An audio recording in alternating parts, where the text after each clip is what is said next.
তাই বলছি আপনারা সবাই ওখানে দাঁড়িয়ে থাকুন, ওখানে দাঁড়িয়ে থাকুন।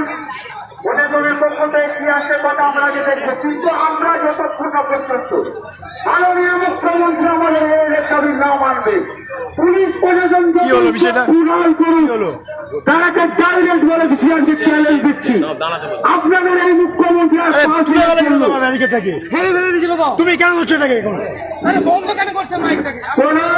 আমরা এখন পুলিশের আমরা প্রশাসনের কথা আমরা কিছু আমরা যেটা দেখতে পাচ্ছি আমাদেরকে শুধুমাত্র বাধা দেওয়া হচ্ছে। তাই আমরা চেষ্টা করবো আমাদের সংখ্যালঘুদের তালবানা হচ্ছে পঞ্চায়েতের মাদ্রাসামন্ত্রী এই তাই তো বলে মুখোশধারী মাদ্রাসামন্ত্রী মুখোশ করতে আজকে নবান্ন অভিযানের দলে দলে যোগ দেন। এই মুখোশধারী মাদ্রাসামন্ত্রী মুখোশ করতে আজকে নবান্ন অভিযানের দলে দলে যোগ দেন।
আরে আরে পড়ে গেল একজন, দাম দাম দাম দাম জল দিন জল দিন জল দিন জল দিন জল দিন জল দিন জল দিন জল দিন জল দিন জল দিন জলটা নিয়ে আসুন, জলটা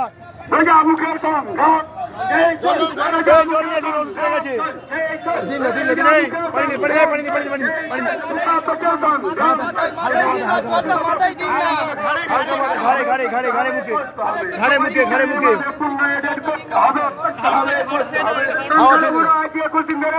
রাস্তায় রাস্তায় কেন মুখ্যমন্ত্রী জবাবদার? আজকে সংখ্যালঘুরা 21 দিন ধরে রমজানের রাস্তায় কেন মুখ্যমন্ত্রী জবাবদার? সোজা করে বসান, একটু বসিয়ে রাখুন, শোয়াবেন না শোয়াবেন না শোয়াবেন না, দাঁড়িয়ে বসিয়ে রাখুন। রোজা আছে, রোজা রেখে আছে, রোজা রেখে আছে, হসপিটাল তো তার নিয়ে যেতেই হবে, রোজা রেখে আছে, দাঁড়ান হাওয়া করি। সব রোজা রেখে অবস্থা দেখুন, দেখুন জনগণ দেখুন, রোজা রেখে এইভাবে মিছিল করতে হচ্ছে, এইভাবে অসুস্থ হয়ে যাচ্ছে। দেখুন সংখ্যালঘু সবাই দেখুন, আপনারা কি এখনো ঘুমিয়ে থাকবেন? রোজা রেখে রোজাদার অবস্থায় হচ্ছে, আপনারা এখনো ঘুমিয়ে থাকবেন? আর কতদিন, আর কত বর্বরতা, আর কত নির্মমতা হবে এরকম? এই নির্মম মুখ্যমন্ত্রী, হৃদয়ের মুখ্যমন্ত্রী এইভাবে রাস্তা ঝুলিয়ে রেখেছে। এই ঘাড়ে পানি দিন, ঘাড়ে পানি দিন, গলায় পানি, ঘাড়ে ঘাড়ে ঘাড়ে ঘাড়ে ঘাড়ে পানি দিন। মুখ্যমন্ত্রী বলুন, আপনারা জবাব দেবেন। আজকে আপনি নাকি আমাদের দেখুন সংখ্যালঘু সমাজ, সংখ্যালঘু সম্প্রদায়, আপনারা দেখুন এটা, আজ আপনাদের এক ভাই রোজা রেখে অসুস্থ হয়ে গেছে, কিন্তু এই মমতা বন্দ্যোপাধ্যায়ের কোনো লজ্জা নেই, কোনো মুক্তি নেই। দেখুন সংখ্যালঘু সমাজ, রাস্তায় কেন? আপনার কাছে প্রথম প্রশ্ন আমরা দিলাম, রোজা রাখা অবস্থায় আপনার যুবক ভাইয়েরা রাস্তায় কেন? আজকে 21 দিন ধরে রোজা রাখা অবস্থায় শিক্ষক মহল আজকে রাস্তায় কেন অসুস্থ হয়ে পড়ছে? এই মুখ্যমন্ত্রী, আপনি কি মানবিক মুখ্যমন্ত্রী? আপনি তো নাকি মানবিক, আপনি তো নাকি মানব দৃষ্টিতে দেখেন। আজকে শিক্ষক সমাজ রাস্তায় কেন?